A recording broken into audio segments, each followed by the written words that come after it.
Landry na natadre para mga istorya nato sa kaayo sa Ginoo. Si Aimee na ito yung sinabi niya, young people talaga siya sa tulad. Pero ako mismo nakapansin kahit minsan pinagsabihan ko sa kanya na may ano tayo, may fellowship. Pero parang iniwasan ako ba? Iniwasan ako na pinasubo ko sa mga kasama na young people na sabi niya, ayaw ba ni Aimee gusto. Sabi ko, huwag yung pilitin. Kahit may mga gagawin na doon sa church, kung siya talaga ang lagi ko napapansin na wala doon. Kaya praise God sa sinabi niya na dahil sa ano daw kay Peter, story about kay Peter na minsan siya natatakot sa Panginoon dahil sa kanyang mga ginagawa, naka-TikTok, nag-ano sa viral.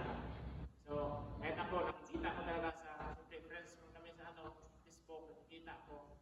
Pero hindi rin naman nag-comment ng sa sabi ko. Pinag-pray ko lang talaga sa Panginoon, sana baguhin ng Panginoon yung buhay niya. Kasi bata-bata pa niya, tapos parang naligaw na siya. Kahit anong encourage ko sa kanya, hindi pa rin siya nag-attend.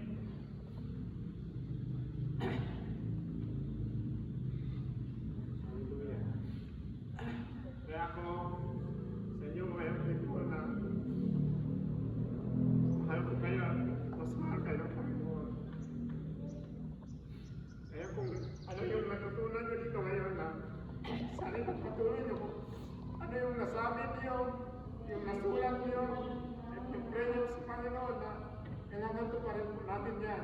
Kailangan, di ba, kaya rin tulad natin sa isang tao na pinagpromisa natin na hindi natin tinupad. Ano kaya yung mangyayari sa kanya? Di ba masasaktan siya? Ganun po ang Panginoon kapag nag-promise tayo sa kanya na hindi natin tinupad.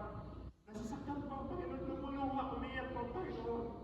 Dahil hindi po natin tinupad yung kanyang yung ating mga promise sa kanya. Kaya alis ako nagpapasalamat dahil kayo mismo natuto sa mga ginagawa ninyo na hindi karapat-dapat. Kayo mismo nakapagsabi sa Panginoon na hindi tama yung ginagawa niyo. Kahit ako, sinasabi ko sa inyo, minsan, parang mawalan ako ng pag-asa.